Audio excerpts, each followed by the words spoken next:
Bookshelf, beaming live from the Western Spring Television Studios. It's a delight to be back and doing justice to this broadcast at this time. And of course, the last time we met and now coming back here again. When was the last time you saw a video? So if you're, let's quickly say this, if you're on YouTube and you're watching the videos back to back, hello again. The last time you saw one was like 1 minute ago. And now you're on this other one, right? My name is Damilola Raphael. I'm honored to be your teaching and learning advocate right here. The Bookshelf is all about learning. It's about books. It's about getting better, getting the right information and becoming a better person for you, for me, and the entire human race. As long as you have a relationship with books, anyone, everyone, anything, everything that has a relationship with books is welcome right here on the Bookshelf. So let's start out the theme for the year. We said to complete a book. Now, whether it is that you're writing a book or that you are reading a book, please make sure to complete the book. And if you're a delivery person, it is not only food vendors, stylists, what have you, that would be calling you out. We are calling you out as well. Please deliver our books, deliver our materials. We beg you, in the name of Almighty God, deliver, complete this journey from the manufacturer to the end user. Please do well to complete a book. And if you're a library user, you got a book, let another person, let's complete the cycle, okay? Make it available for another person. Don't possess library possession. It's public property. You borrowed it, so please return to the library. These are ways to actually complete books. So when we're saying complete a book, sometimes the cycle is it's quite long, it's unending. You just don't even know the next place it gets to. You may not be the first person to use that material you're holding on to right now. You may actually now even be the first person. It's a new publication, 2024, 2025, and it was, bought, or somebody brought it, donated it to the library, and then you got a copy. Please now do well, return. It's school property, it's government property, it's whatever property. Please return it so that somebody else can also get edified, get inspired with the inspiration which you have, and you are holding that kind of inspiration. Please, we can do better. So please complete a book. Let the book complete its cycle. It has gotten to you. Let it start another cycle with another person, and on and on and on and on. Life becomes better for you, for me, and the entire human race, as I would always say right here. Okay, so we are going to be digging in today. The topic we are focusing on is legacy. Legacy. And it's been something I had been brooding on. Imagine, even since before the beginning of the year, before we got on this year at all, you're just, okay, so help me. What am I going to be doing and all that? And legacy is one topic I had spent a lot of time brooding over. And a particular video came up and sparked up that interest again in that topic. So legacy, what is legacy? Let's start out with that and we'll go see a video. A legacy, now, it could be an amount of money or property that is left to someone in a will. An amount of money or property left to someone in a will. You call it a bequeathal, a bequest, an inheritance. And legacy could also be the long-lasting impact of particular events, actions, etc. that took place in the past or of a person's life. So the long-lasting effect, ripple effect. Remember, we're talking about the cycle of a book as well. Once it's completed the cycle with you, let it move to another person. It's a legacy you are passing on without knowing. All right. All right. So the long-lasting impact of particular events, actions, etc. that took place in the past or of a person's life. And we could call that effect. Okay. Or you could also say outcome, spin-off, repercussion, consequence. Yes, those are synonyms, other words that you could use in place of legacy in that particular regard. Well, let's move on to see that particular video. This video had been trending for some weeks now. I am not, very quickly, this caveat, I am not giving the veracity, telling you, oh, so this video is valid. And I am not trying to push the wrong narrative. I am not trying to communicate the wrong message. I want for us to just listen to that guy. So I'm not telling you something and you're trying to put a picture in your head. Just see the picture, all right? See this video, it's quite short. I'm not even going to say the name. The guy himself, well, maybe he mentioned the name, I'm not sure. But please, I'm not trying to communicate the wrong thing to us. I will not do that.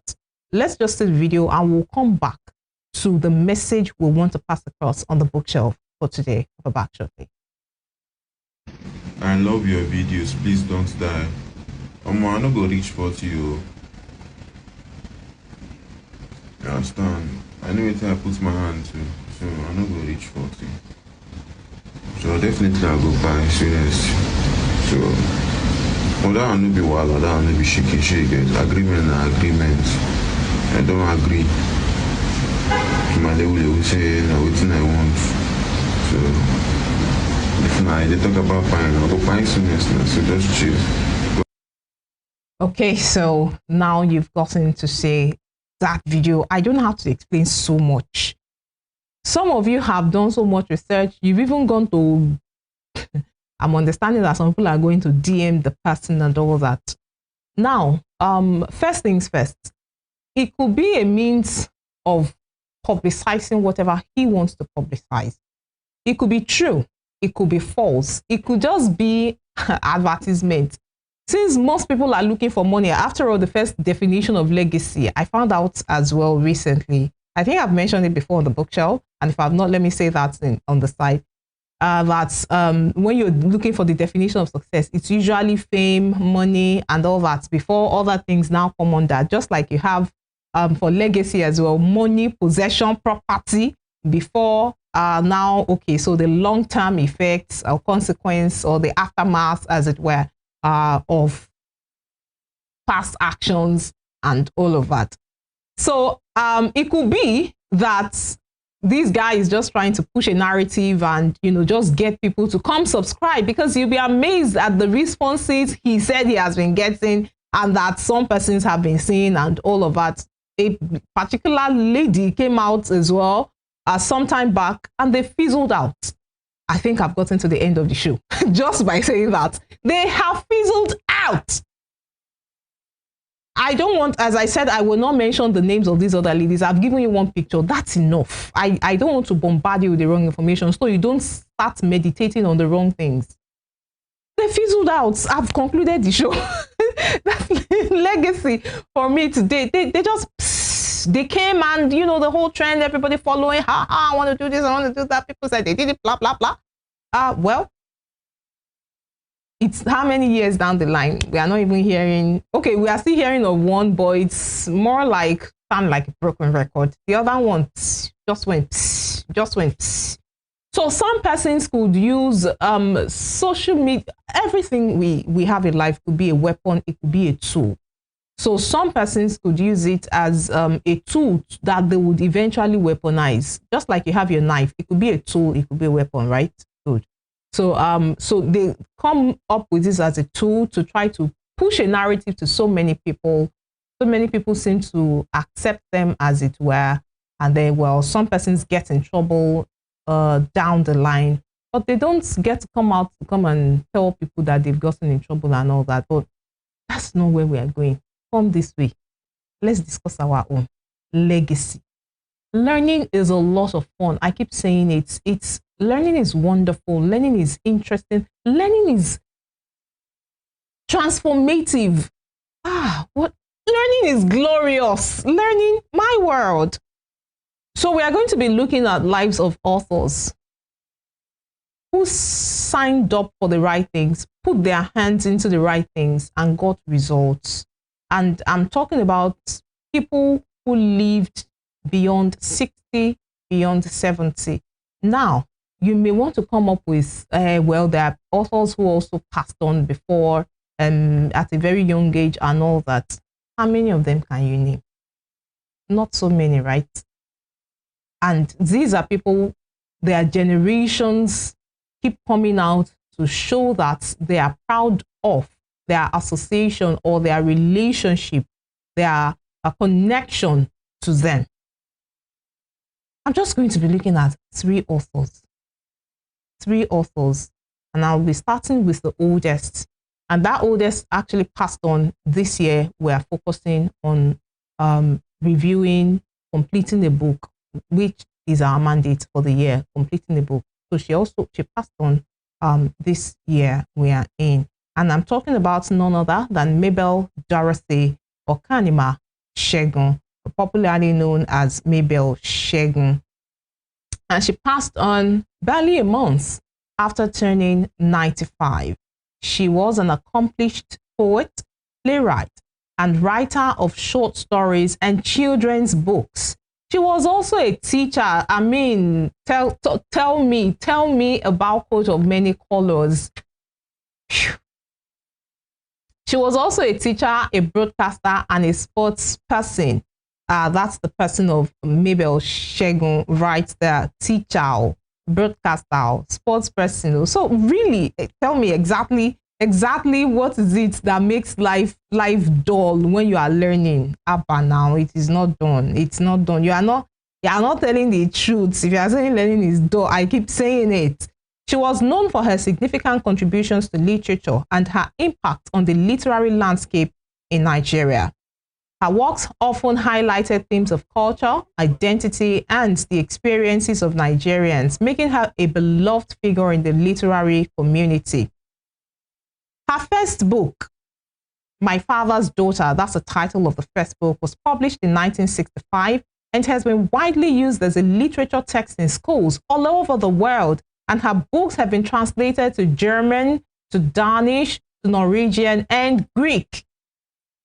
Her works also included, is included in the anthology Daughters of Africa, 1992, that publication right there. She championed children's literature in Nigeria through the Children's Literature Association of Nigeria, CLAN, which she founded in 1978, and also the Children's Documentation and Research Center, which she set up in 1990 in Ibadan. She was also a fellow of the International Youth Library in Munich, Germany, and a founding member of the Association of Nigerian Authors, established by Chinua Achebe in 1981. So right there, she passed barely a month after celebrating her 95th birthday. And of course, that brings to mind Victor Omololu Olunloyo. He was former governor of Oyo State, right? He passed on just about a few days to his 90th birthday. And guess what? He was a teacher. I'm proud to be your teaching and learning advocate. So let's go talk about Chinua Achebe, who started the Association of Nigerian Authors. And we're going to be looking at his later years and then when he passed on very quickly. In year 2000, Achebe published Home and Exile, a semi-biographical collection of both his thoughts on life away from Nigeria, as well as discussion of the emerging school of Native American literature. In October 2005, the London Financial Times reported that Achebe was planning to write a novella for the Canongate Myths series, a series of short novels in which ancient myths from myriad cultures are reimagined and rewritten by contemporary authors. Achebe was awarded the Man Booker International Prize in June 2007. The judging panel included American critic Elaine Showalter and South African writer Nadine Gordimer. Now, Elaine Showalter said Achebe illuminated the path for writers around the world seeking new words and forms for new realities and societies. Meantime, Nadine Gordimer says Achebe's early work made him the father of modern African literature as an integral part of world literature. Now, this award helped correct, that's the Man Booker International Prize. The award helped correct what many perceived as a great injustice to African literature, that the founding father of African literature had not won some of the key international prizes. In year 2010, Achebe was awarded the Dorothy and Lillian Gish Prize for $300,000, one of the richest prizes for the arts. And at this time, I want to say that we should have more investment. Yes, I'm making the call now to have more investment in education, in promoting arts, in promoting sciences, in promoting things that really better one's lives.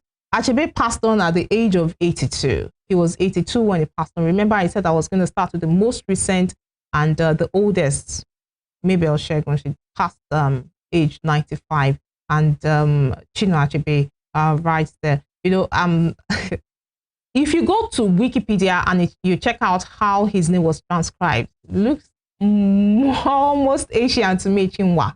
It's Chinua. Chinua. Okay, it's Chinua. Chinua Achebe.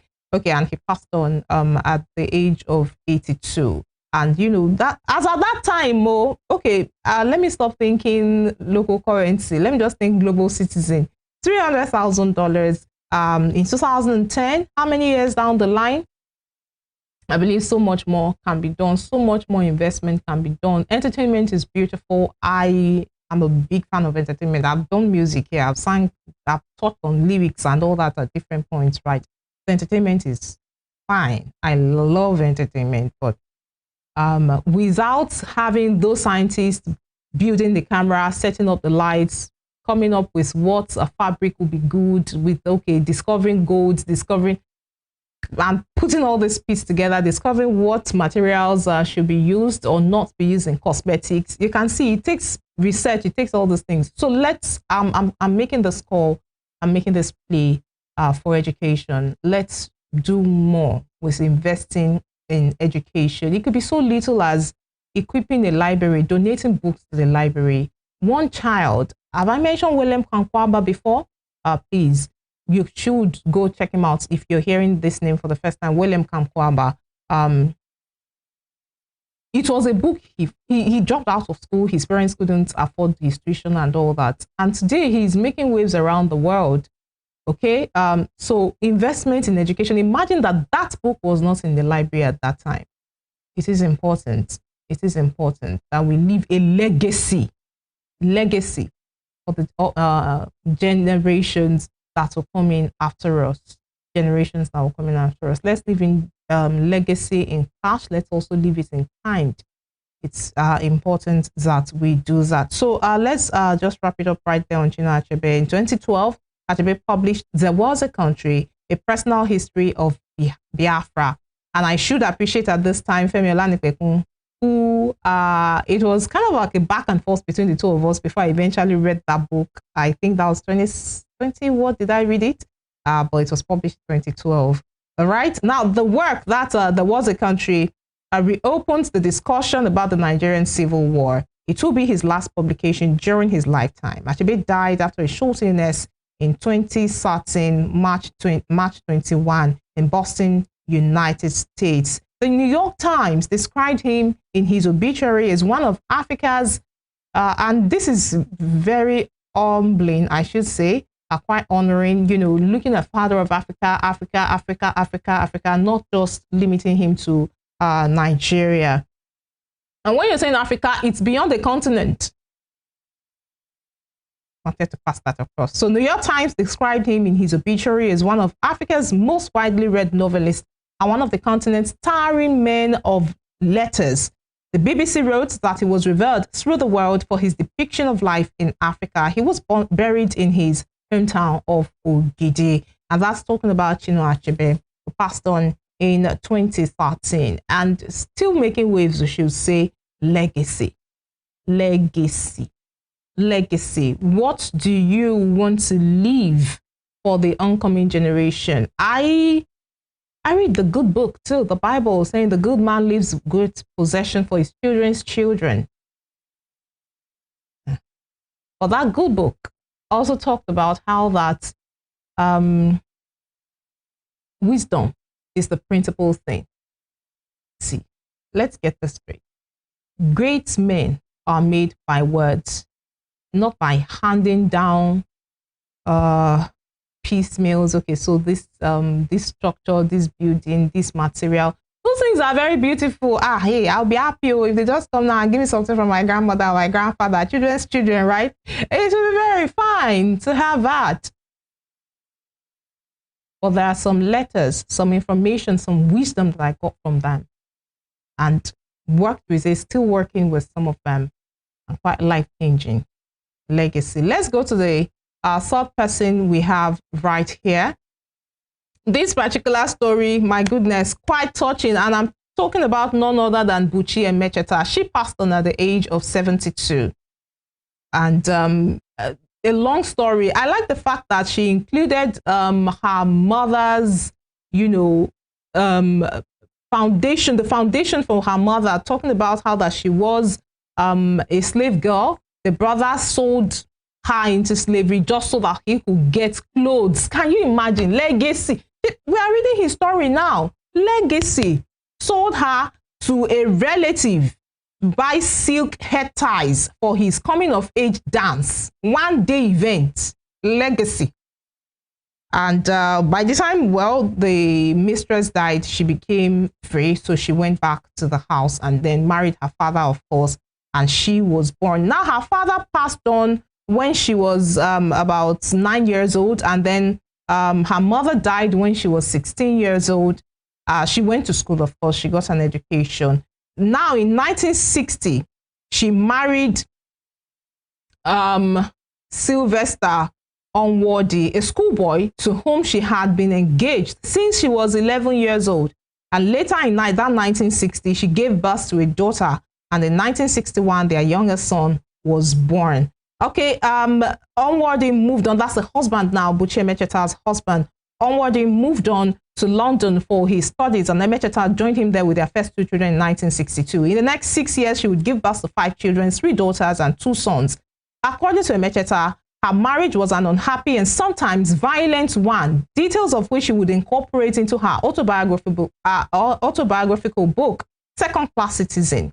Now, to keep her sanity, Emecheta wrote in her spare time. However, her husband was deeply suspicious of those writing, and he ultimately burned her first manuscript. The Bride Price, which was eventually published in 1976, she had had to rewrite it after the earlier version was destroyed. As she later said, there were 5 years after between the 2 versions. And that sounds like J.K. Rowling's story. She also had something related to that. And guess what?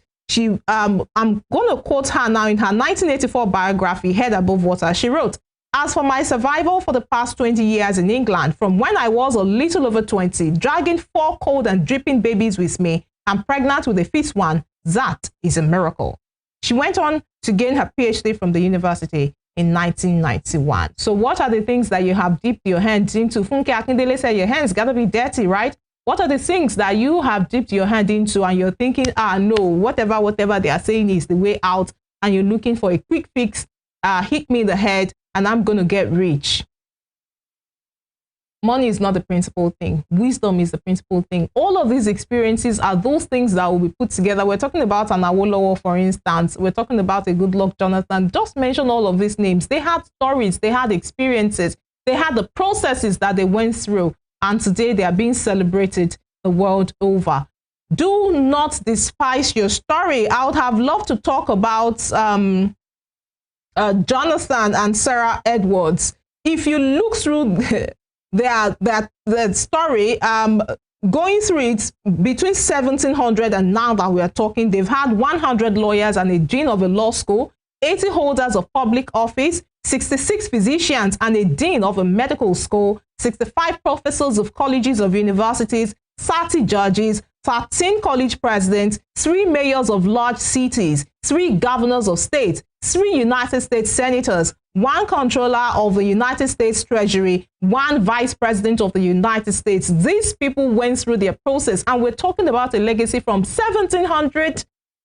Just check that out. And that's the detail that we have about them. This is to say, build a legacy on the right path and do not try to get a quick fix. Go through the process and you'll be happy for it. I'm doing this today as my own legacy. What's going to be yours? Remember, this year, we're focusing on completing the book. Whether you're reading, whether you're writing, or you're returning, or you're delivering, please complete the book. Looking forward to seeing you next time on the bookshelf. I'm your teaching and learning advocate. My name is Damilola Raphael. Until then, goodbye and God bless.